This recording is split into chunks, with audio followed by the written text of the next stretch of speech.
Hey everyone, it's Rob, and thanks for listening in today. I greatly appreciate your time.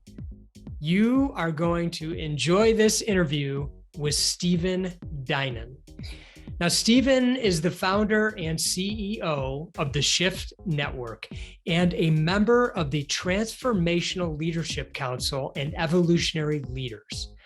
The Shift Network was founded in 2010 and has served over 3.5 million people worldwide with customers in 180 countries. It delivers virtual summits, courses, and trainings featuring over 250 core faculty and 3,000 thought leaders in domains as diverse as spirituality, peace, holistic health, psychology, parenting, enlightened business, shamanism, indigenous wisdom, and sustainability. Stephen is a graduate of Stanford University in human biology and the California Institute of Integral Studies in East-West Psychology. He helped create and directed the Esalen Institute's Center for Theory and Research, a think tank for leading scholars, researchers, and teachers to explore human potential frontiers. As the former director of membership and marketing at the Institute of Noetic Sciences, he was the driving force behind the Shift in Action program and the 1 Minute Shift media series. He has been a featured speaker all over the world at conferences, events, radio programs, and online summits. He is also the author of Sacred America, Sacred World, Fulfilling Our Mission in Service to All, and Radical Spirit. You are going to enjoy my chat with Stephen. It is going to give you lots to think about. Stephen, welcome to the podcast. I'm so grateful for your time. I can't tell you how excited I've been to chat with you. Oh, it's a pleasure to be with you here. And thank you all for your great work as well. Of course. Thank you.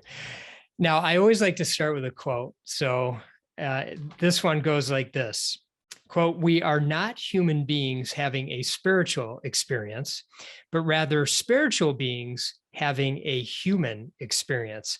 And that is from, I'm going to butcher this name, but I'm going to do my best. Maybe you'll help me. Pierre Teilhard de Chardin. Pierre Teilhard de Chardin. Yeah. I had a feeling you'd say it better than I would. But what comes to your mind when you hear that quote? Well, I think what it really comes down to is that we identify as souls that are here on a mission, first and foremost. In some ways, a lot of just the activities of being human are a little bit more like, dealing with basic human needs and making sure we can survive and do this. And we're sort of a little bit just, pinballing around this world versus like really realizing that there's a deeper intention behind why we're here. It's like we're here to have certain growthful evolutionary experiences. We might choose our family for certain purposes. We might choose where we're born for a reason because of culture, and that we're evolving our souls over time. And I think that's when we think of being a soul, that we're on a journey. This is likely not the only journey. In fact, there's, I think, the whole host of very solid research around past lives and reincarnation and everything from birthmarks to communications with the other side. There's a lot of interesting lines of evidence that point to this is a longer journey that we're on, that we have an episode in a particular lifetime, and that we might have certain intentions about what we want to learn or what we want to clear or grow or get beyond. And that creates a different context for how we engage life and potentially how we create businesses as well. Mm-hmm. I'm curious about maybe going back a little bit to your youth. One thing you just mentioned was where we're born and choosing where we were born. Can you expand a little bit on what you meant by that? Well, I think that in many ways, if we're thinking of ourselves as on a growth trajectory as souls, that we want to sort of take in certain virtues and values and sometimes certain challenges as well. And there may be geographic aspects to that. So I was born in northern Minnesota, so we share a little bit of that trajectory. I think it's a very grounded, rooted, non-hypey culture. I mean, I joke that in California, everything is awesome, and Minnesota is like, oh, it's pretty good. It's sort of, there's a way it's sort of like more, and there's something about having to be cold a good chunk of the year and rely on the goodness of other people, and that there's a kind of a social fabric that gets built out of that is very, I think, kind and generally more respectful, and also more grounded in the rhythms of nature, that you have to sort of care for the basics more than elsewhere. Like in California, it can be a little bit easier to be kind of like shoot for the moon and grandiose and a little ungrounded about things. And so I kind of feel like my soul chose to come through a nice grounded Midwest, very nice, very solid family that, my parents were very virtuous and very civic minded, and my dad was the city attorney. My mom worked for a school district. And so I feel like they gave me a certain grounded moral and value system so that I could then go explore the world and do the California circuit and explore a lot of these frontier leading edge areas, but in a way that still kind of kept that Minnesota grounded sensibility. Mm-hmm. When did you notice that you were consciously aware of some sort of inner wisdom? Did that happen early for you? I was very ambitious early on. I was very competitive. I was into sports, and I really wanted to kind of move up the ladder of success. And I got in my mind, I wanted to go to Stanford when I was in 8th grade. And so I was kind of doing a lot of that stuff. And it was really more of the disillusionment phase. I had a close friend from high school who died in a car accident, and that sort of provoked a certain level of existential search or questioning, like, why am I always just running up the next hill? Why am I, what are we really here for? What's life about? And so there's many different phases of that led into different kinds of explorations. I almost dropped out of Stanford to go travel and explore the world. And I got really into just understanding the world from different perspectives, which I found travel really gave me. I also got involved, I was very judgmental of anything that had to do with religion for a long time, or spirituality. And then some friends were actually experimenting with psychedelic mushrooms, which I was very judgmental of. And then I tried them, and it opened up this whole other experience of more spiritual realities. And so there's a number of things that led me to Tibetan Buddhism and human potential things. And I started to just explore the world, explore consciousness, and move away from a more materialistic worldview that I'd had as a kind of more atheistic driven scientist type. Mm-hmm. And that really propelled me through much of my 20s on an exploration of all kinds of different human potential frontiers, from yoga. I did several years of martial arts with Aikido. I had a Jungian therapist for a while. I explored holotropic breath work, which was a breath-based way to do deep healing and access non-ordinary states of consciousness. And basically, I kind of looked at a lot of different wisdom traditions in Kabbalah, even circle back into mystical Christianity, but really sort of curious about what the leading edge pioneers of the planet had been up to in terms of actualizing something deeper and more meaningful. I'm curious what whatever age you were, I'm just gonna, the 8-year-old that wanted to go to Stanford, which you did end up going to Stanford, so you followed through on the 8-year-old's wish. But what would the 8-year-old be thinking now, seeing you as the older you?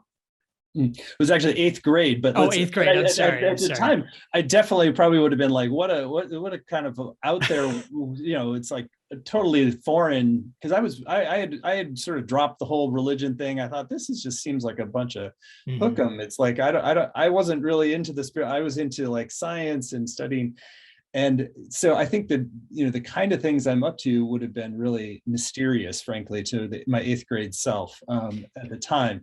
Although I think that, the piece around building something that can serve large numbers of people, I think probably would resonate more.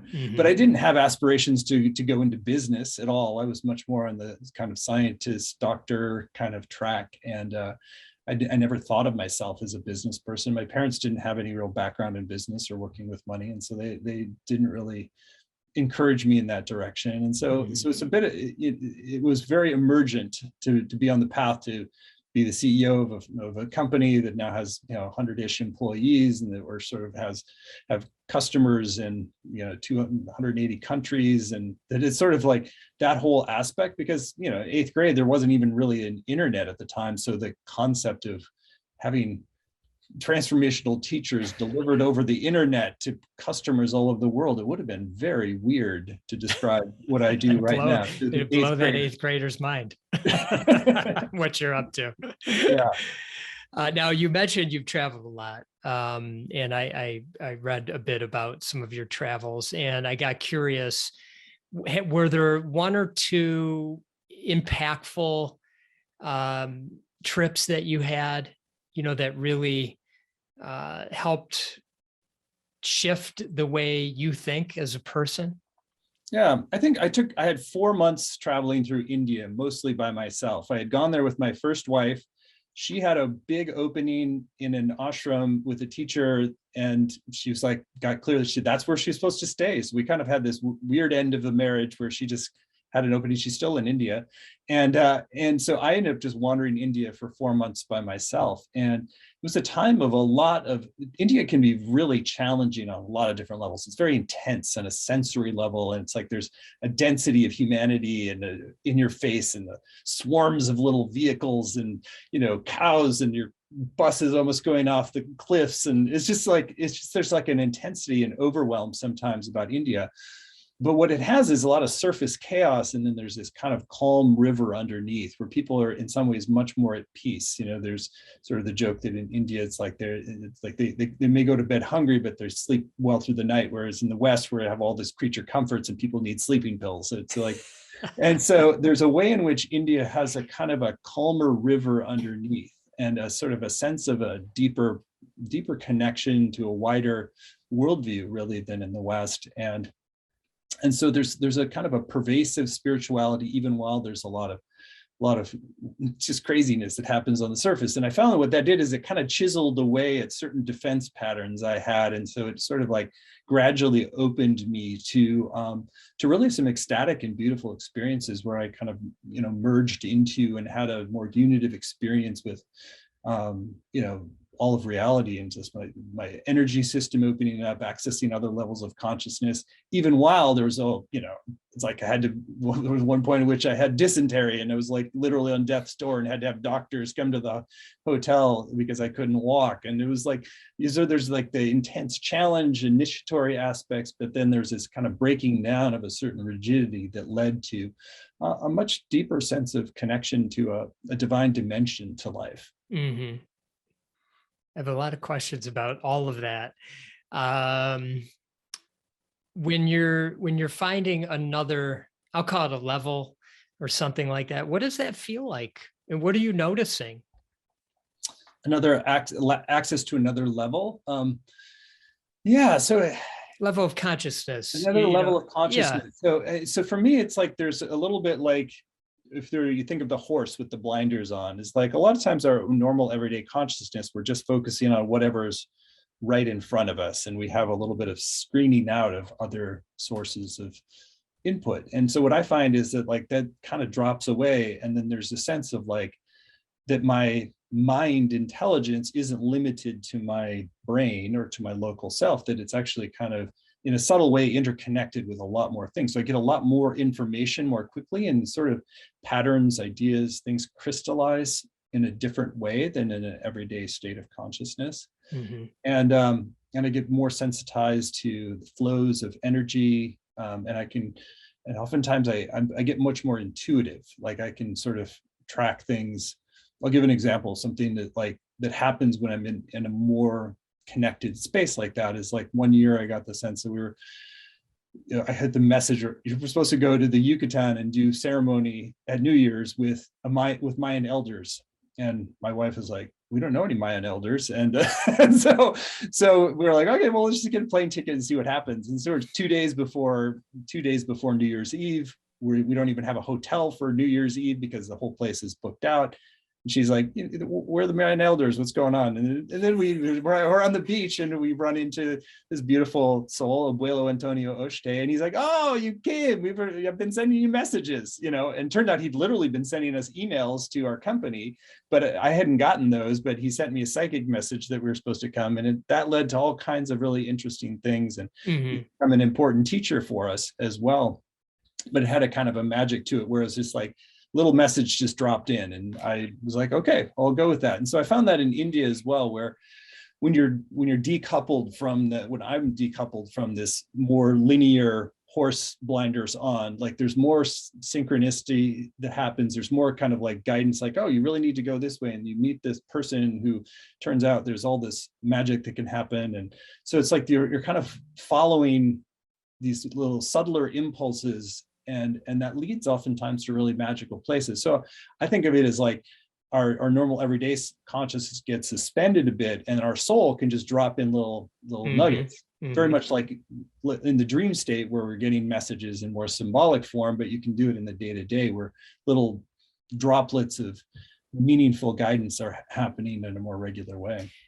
When something happens, like when you went to the Mayan elder, and he sees you on the beach, and you have this, wow. Do you say, wow, or do you say nothing? Like it just makes sense. And the reason I ask is oftentimes in the West, especially, things like that would happen, and people would say things like, oh, isn't that crazy that happened? Yeah. And I guess what I'm getting at is it crazy? And why do we say it's crazy if it is just what it's supposed to be? Well, I think that there's always that kind of rush of, excitement, of like tingles, or like, whoa, I think that's just natural for it to happen. So it means there's some subliminal part of us is like not expecting that it's really going to happen. And so when something does, it's like, oh, wow.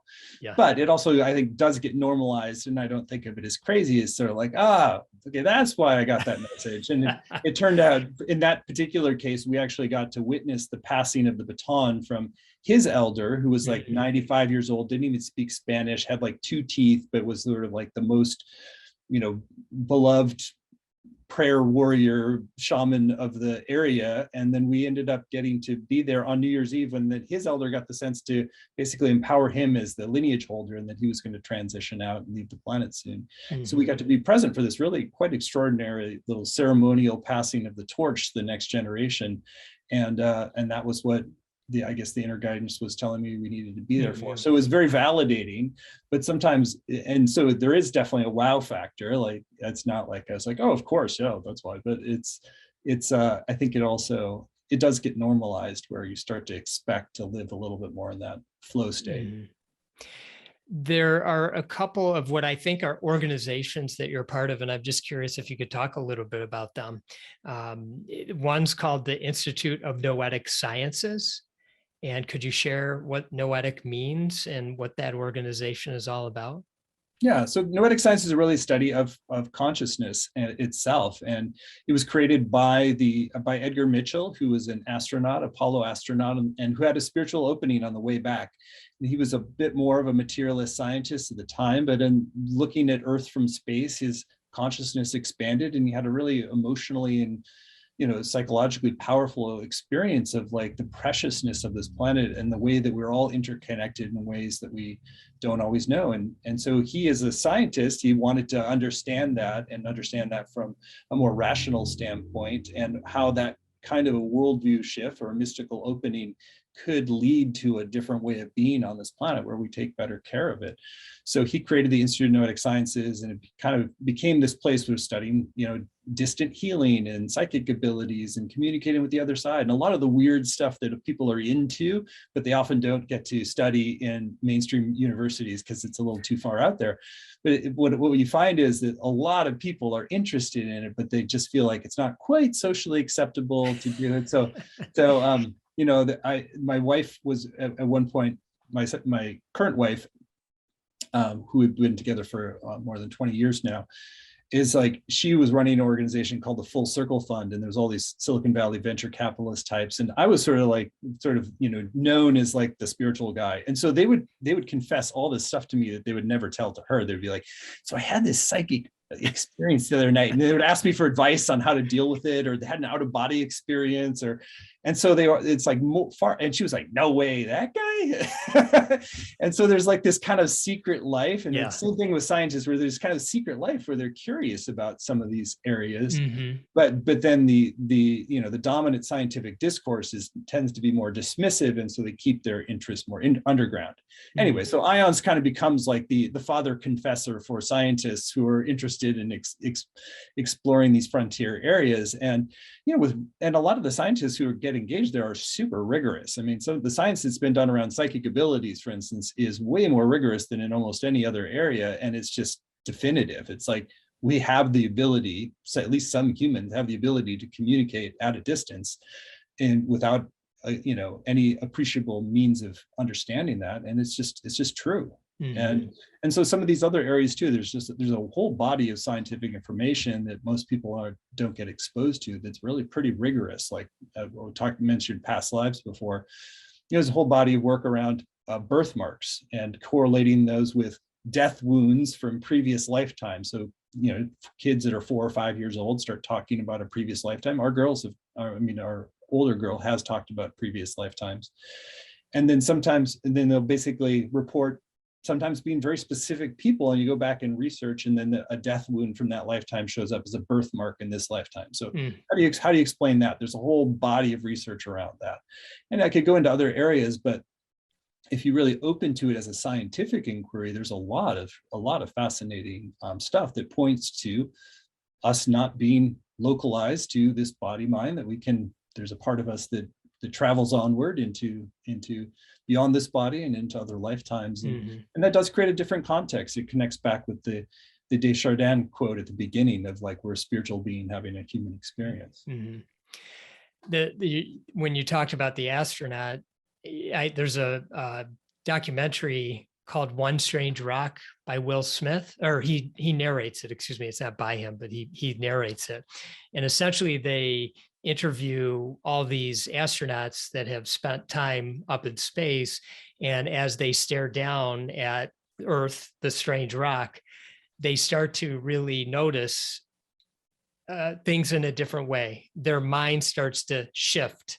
And I kept noticing shift often, by the way, as a side note, and obviously it's the name of your company, the Shift Network.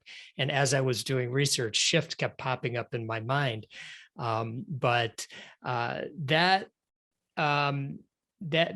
documentary, which I think is National Geographic, I thought was so interesting to have these astronauts that are revered in our society because they've done something that's so unique to be up in space for that long.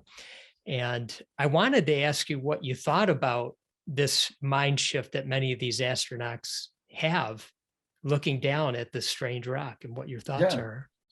Well, I think on the deepest level, we're moving towards a global consciousness, a more unitive global consciousness, where we're less identified as individuals and races or genders or nations, that we're really thinking of ourselves as a planetary species, as one whole, and that we learn to celebrate the differences that unite us. So I think when you look at the planet from the outside, you are automatically having, they call it the overview effect. You're looking at the whole as one unified entity, and that starts to shift your perception, rather than you're down in the matrix of the hubbub of New York City trying to kind of fight out your existence or something. You're seeing the whole, and you're seeing that it is a kind of a beautiful unified entity that we're all a part of. And so the individuals become kind of cells in a larger body, if you will, and so that there's a natural recognition of a kind of a holism that I think that comes with that. So when I think about the shift in consciousness we're going through, I think there's a lot of different dimensions to it, but one of them is moving to really seeing ourselves as a planetary species rather than as races or nations so much. Another is really thinking holistically of the different levels of ourselves and honoring those, from the physical level, the emotional level, to the thinking level, to the spiritual levels. And there's, when you have all these different religious traditions, mystical traditions, science. It's like there's a spiritual dimension to us that needs to be seen and honored, and it doesn't denigrate or marginalize any other aspect. It just gives a wider context for that. And so I think that we shift to seeing ourselves as spiritual beings, seeing ourselves more holistically, and beginning to, I think, see the divinity in all people and all things, like that there's a kind of a sacred spark within everybody that needs to be honored. And that leads to a different way of engaging people. I mean, the idea of war and violence become unthinkable the more that we're kind of grounded in that knowledge. And so that's where I think the great benefit of all these different transformative practices and traditions. And we have, many great lineages, hundreds of great lineages extending back thousands of years. And what the more enlightened individuals who emerge are really operating from a field of love, from a place of wisdom, of mutual respect and appreciation. And they're kind of our psychonauts to parallel the astronauts. They're getting to kind of emerge into a worldview and a perspective that's wiser and more whole. And then they can call other people into that, ideally, and that we can outgrow this phase of human history where so much has been guided by a strongly egoic, fear-based, and frankly self-destructive kind of operating system, and into this more holistic operating system. And so I think that's on the highest level, that's what the shift is. We're kind of outgrowing one planetary operating system, and there's a critical mass that we need to grow into this new operating system. And so, people are making that shift, generally over 5-10 years, once they become more intentional about it. And then we'll eventually reach a point where we have a critical mass of humanity, and that becomes more the default operating system than what we have right now. As we record this today, it's February 2nd, 2022. So 2222. Do you have any thoughts about numbers at all? I think numbers are fun to project onto. I don't know that I'm not a big numerology person or anything, but I think that if you think of all the twos, it's like we're coming back to we're spiritual beings having human experience. We are incarnated in a realm of duality. It's like that there's the hot and cold, and dark and light, and all we're experience a lot of polarity. But part of what we need to do is not to get into the destructive forms of polarity, but into those polarities creating a higher unity. So what's the opportunity for today is to embrace the dualities and sort of move them into kind of a higher unification. How do you think the pandemic served this thought process? Was it useful in some ways? I think it can be useful. It depends on the person. It's like I don't want to just kind of paint a broad brushstroke that was all perfectly unfolded. That's fair. In a way, but it's sort of like, I think that there's a way in which, if we have learned the lessons of the last 2 years, it can mature us as a species. We've learned to work more collaboratively internationally. I mean, the level of scientific and health collaboration on a planetary level is really unprecedented in the speed at which we did it. I think there are aspects of being able to kind of balance self and whole, like where we are, even people who weren't necessarily concerned about getting COVID for themselves, but choosing to mask and participate in all the protection for the good of the commons.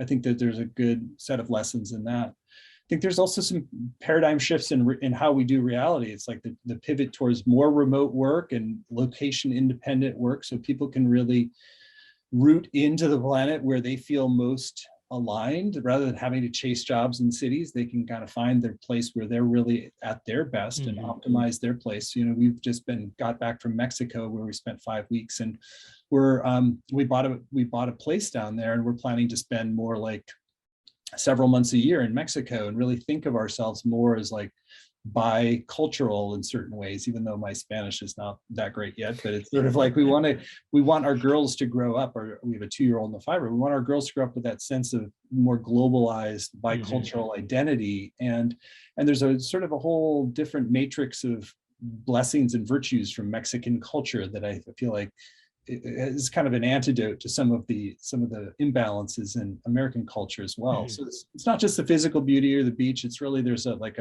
it's almost a different kind of medicine for the soul. Right. And Yeah. so it's like, if we're sort of seeing ourselves as like living part of the year in Mexico and part of the year here, that's part of what the pandemic has allowed. Without the pandemic, we still would have been stuck in, like, we have to meet in physical spaces. Therefore, it's like, to run this company, I have to be in this location because that's where the management team is and our offices, and letting all that go allowed us to sort of tune into what's actually best for my soul and my body, my family, my service. And it allows us to be more creative. And I think that may be one of the most enduring gifts of the pandemic, that it's allowed us to find our way into a pattern of life that's more aligned with what is really best for us. And I think that, Shift, we've really embraced that as a company. And I think the companies that are embracing that are really going to be the ones that thrive. No, you can't do it for everything. You have to manufacture things. There's people in restaurants. You can't do location independence for everything, but there's going to be more and more people, I think, who embrace working from where you feel most at home, where you feel most fed, and that gives you a different ground from which to serve. And the companies can optimize for that too. So.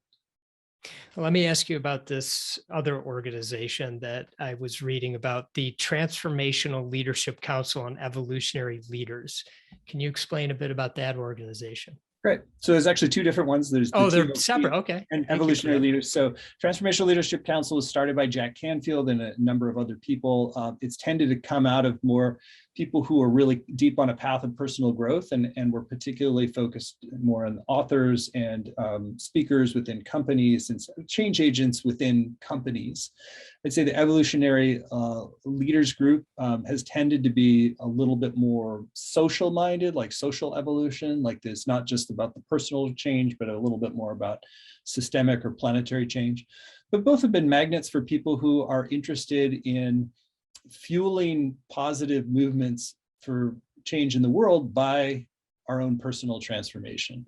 And so who have a deep commitment to that. So the TLC sort of more share skills, practices, insights, and in many ways, evolutionary leaders spend a little bit more time on, like, how do we make collective contribution?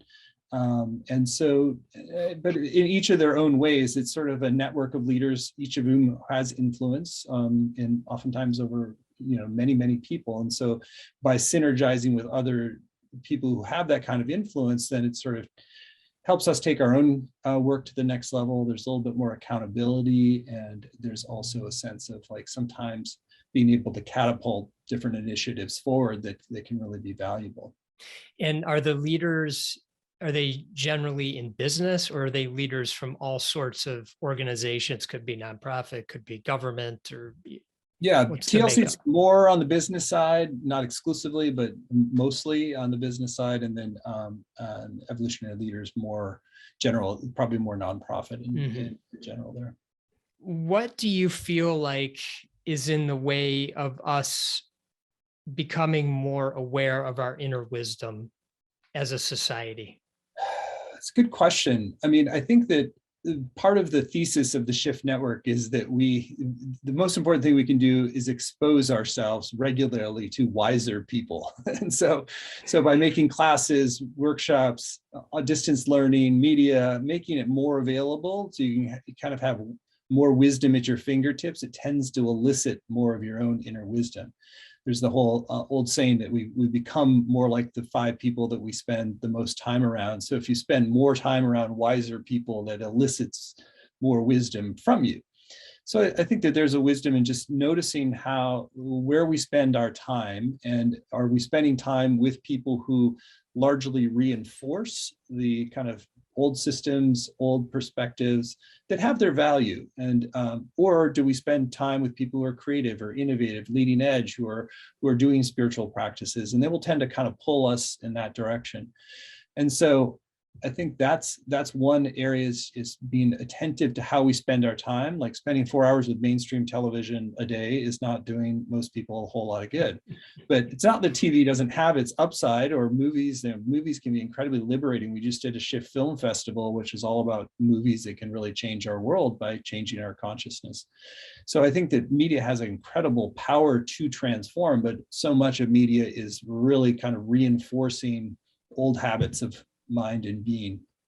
So I think we have to be more judicious about how we spend our attention and focus, and put more of that into things that are helping us, inspire us, to grow us.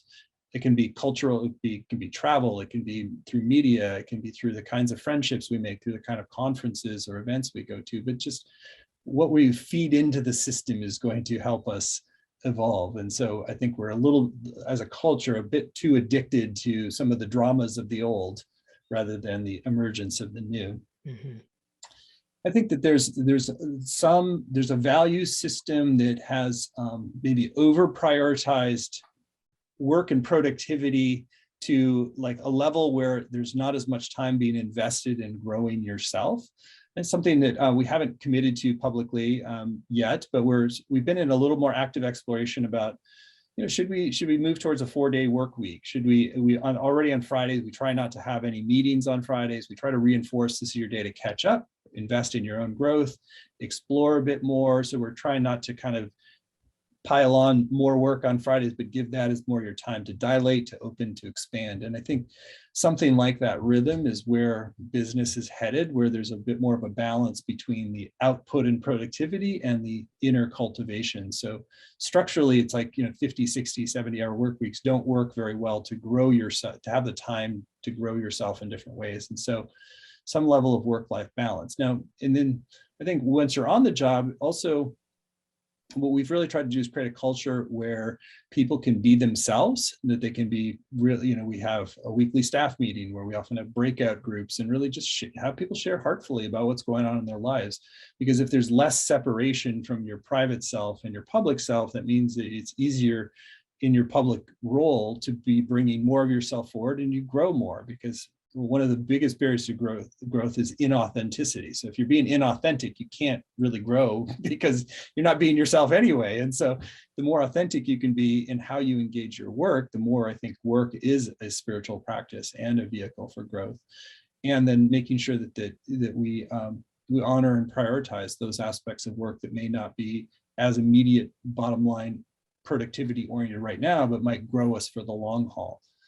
One of the things I was just working last week on a more formalized compensation philosophy, just so people would understand the logic behind the different kinds of compensation. And one of the first principles I really thought about was just like that our goal is to incentivize long-term thinking. And that's for the company, but it's also for the individual, because so much of our business systems have been built around kind of short-term carrots, like, oh, here, we'll pay you a little, give you a bonus, we'll do this if you just do X, Y, and Z, or here's our quarterly, if you make this quarterly number, we're going to drive your stock price up.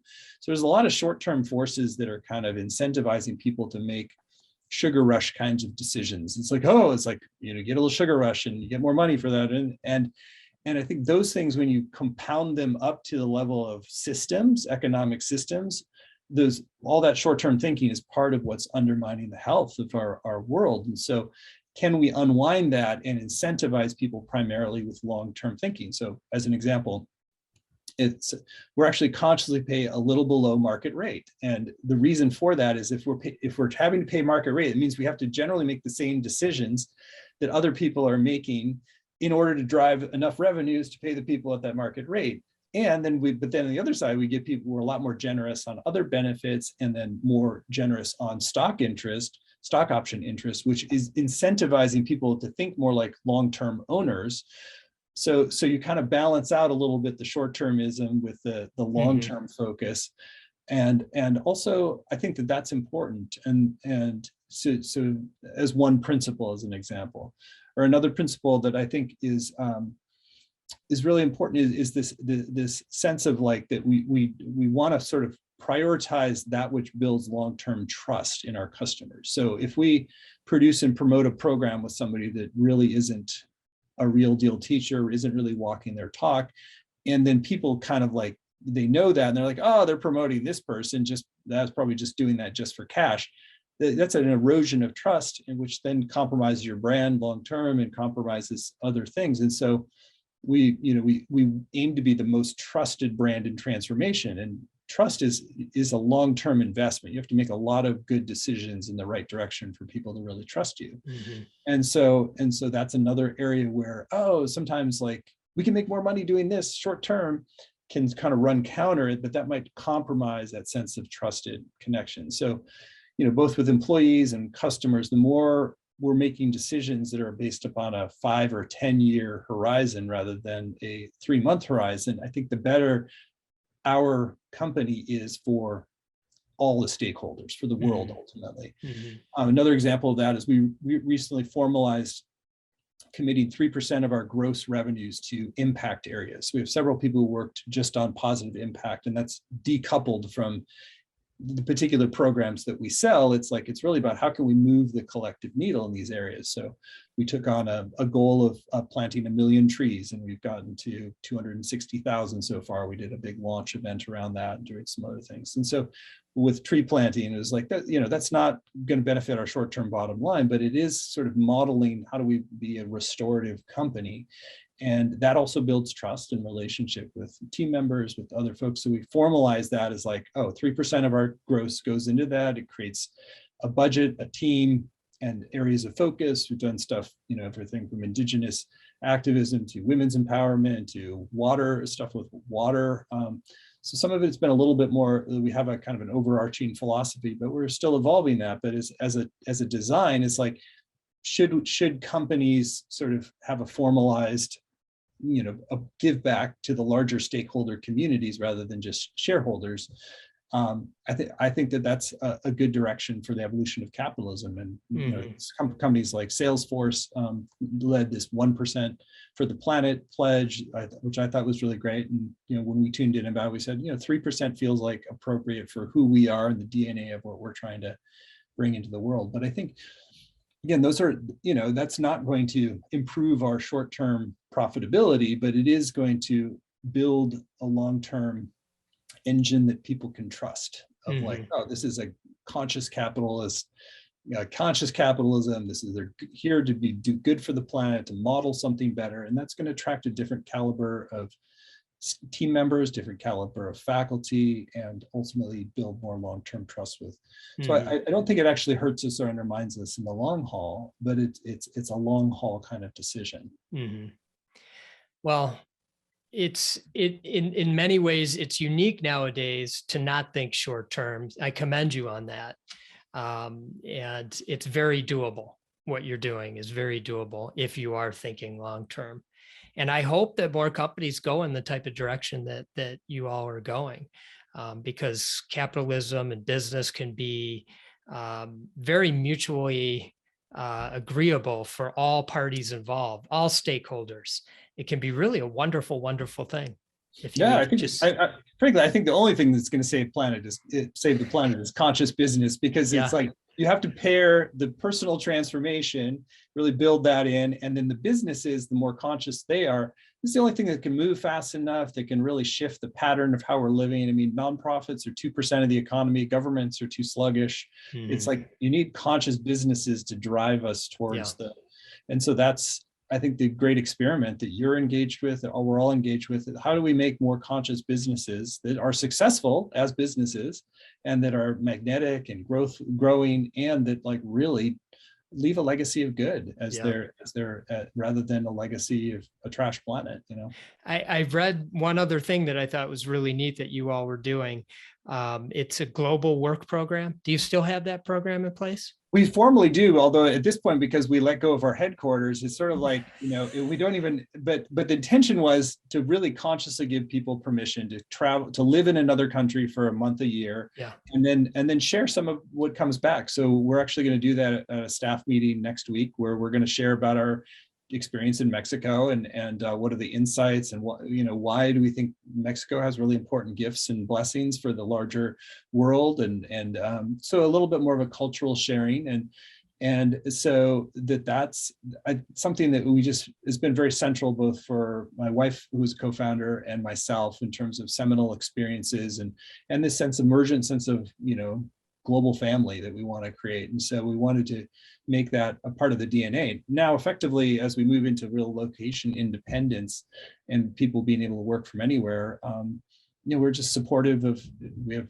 team members that live in Malaysia and in Costa Rica, a lot in Canada, There's people who, there's somebody we just hired who's from the United States who lives in Nicaragua now because got called there by their partner and yada, yada. So I think that the more we're embracing that global sensibility, there's some HR challenges to navigate with that. You can't, there's laws and, but it's like the more we can encourage people to spend the time that really feeds them on the deepest level.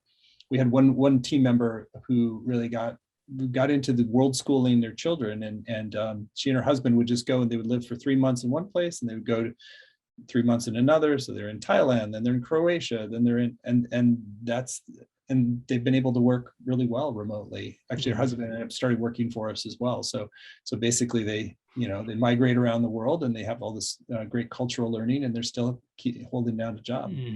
So cool. I'm curious, what motivated you to start this company? It was really, frankly, just a big download in a meditation retreat. As I said, I didn't have ambition to be a business person, but I sat a bunch of 10-day meditation retreats, and then about number 7 or 8 of those, I got my mind opened up and just poured in this vision of what needed to create with my life. And at the time, I didn't have any background in business, and I was a little bit daunted. So I only had like $5,000 in the bank, and it was a little bit like, really, I'm supposed to create that? But I said yes, and I took it on, and took a few false starts, maybe not false starts, but at least preliminary efforts that didn't get fully off the ground, and eventually was able to get it off the ground. And now we're a sizable entity. We've broke 20 million in annual revenues. We've got a solid team. We've got really world-class investors who are really conscious and aligned and want to see us demonstrate the best principles of conscious capitalism. And so we're really en route to that big vision. The one thing I would say to people is, if you get a big vision download of what like that, it's like you have to trust that even the failures that appear in the short term are grooming and preparing you for what's to come. So, like, circling back to your original quote, if you think of it as like, oh, the first effort didn't work, but how did it grow you? Second effort, in my case, was the third effort that really got things to lift off velocity. And that took quite a number of years. And so I stayed loyal to that long-term vision and just took those as learning experiences of what needed to grow in me, what needed to grow in the market. There were certain technological things that weren't really ready yet. And there was also just a sense of like the times as well. So that original, it was a long time ago at this point, but it really did provide kind of a North Star orienting compass. And circling back to what you said earlier, it's like the more we can really devote some time to figure out what is our core purpose here, our core purpose for incarnating, and then everything else kind of constellates out of that, then it really, I think,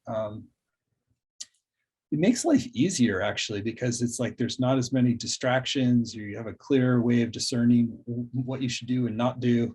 Just getting clarified on that, on your purpose and contribution, and how a business can be an expression of that. Yeah. And to really, I would encourage people not to think you have to compromise for it to be a business. It's like, just because something is a money-making endeavor doesn't mean it doesn't have a spiritual purpose. I think that, like, as souls, we're like, I'm incarnating to have a spiritual purpose expressed through a business that's successful, that's profitable, that's growing. And that's perfectly in alignment. I don't believe that this sort of separation we've had from like contemplative practice and then business are supposed to be two separate things. I think it's really the bringing those two together is what creates something that can really change the world. I thought I'd end here. I was reading your mission to awaken individuals to achieve their full potential. And I was curious, as a business, as you see the market potential being individuals in the entire world, how are we doing? How are we doing awakening people to their full potential? I think we're making good, solid progress every year. I mean, I think it's, I don't mean to put all the pressure on the Shift Network, by the way. I just mean generally speaking. I think that we are going through a maturation as a species. It's happening in millions of big ways and little ways. the news tends to be predominantly the breakdowns of the old rather than the positive of what's emergent. So sometimes I think we think we're less far along than we are. If we had a media system that reinforcement was for sharing the stories of emergence and breakthrough, really amazing new things, it's like we would have more of a sense of like, wow, we're really making progress. I think when you look down at the level of metrics, is like we're getting, generally on a trajectory of becoming more peaceful. We're getting more electric cars. We're getting more conscious in how we're designing things. And there's places that regress, and there's problems that polarization, but I see a lot of those things as in many ways the outworking of the old pattern on a multi-decade kind of trajectory. We're sort of, it's not like it's like a snap your fingers and humanity is like, we're now in this new era. It's like kind of an ooze into a new era. It's good. And I think of it like we're kind of in a 20 or 30 year ooze into a new pattern, which is I think going to be far better for our future. And it's really going to be, taking good care of this planet that we've been given, really living peacefully and respectfully and honorably with other people on the planet, really creating systems that liberate more of people's potential. And I think that we can and are doing it. I don't feel a desperation around it. I feel like, we got work to do, work hard, but I feel like the future is actually brighter than we think it is. Thank you for that. And thank you for everything that you're doing to inspire the world with your work at Shift Network, for the way that you go about running your organization. It's truly a wonderful model for others to aspire to. And thank you for taking the time. I know how busy you are, and this just meant the world to me that you were able to do this. Well, thank you. I mean, thank you for all you do. And Rob, you're a gem as well. So let's just all remember, it's like the power of each of us to, when I got that original download for the Shift Network, I was no background in business. I was 20, I was late 20s, maybe I was 30. And it's just like, it was daunting, but it's like, we touched something, created something that's touched 3.5 million people at this point. And, and so it's just trust what we're given to do. And that we, each of us can really move humanity in the right direction. So well said. So well said. Thank you, Stephen. And to all the loyal listeners, as always, I greatly appreciate you spending time with us today. And I wish you all much love and gratitude.